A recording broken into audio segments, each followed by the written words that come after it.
আসসালামু আলাইকুম। আমার কথা শোনার জন্য শুভেচ্ছা ও অভিনন্দন। আগামী 5 আগস্ট বিএনপির পক্ষ থেকে বিশাল বড় একটা সমাবেশের আয়োজন করা হয়েছে। আশা করতেছি ওই সমাবেশে তারেক রহমান উপস্থিত থাকবে।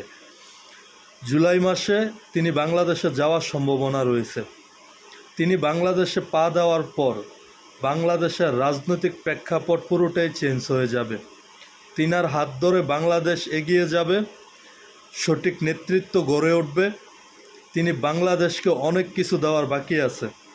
তিনি বাংলাদেশে যাবে, বাংলাদেশকে একটা সঠিক পথে নিয়ে আসবে, সে আশাই রইল। বিএনপি আগামীতে রাষ্ট্র ক্ষমতায় যাবে।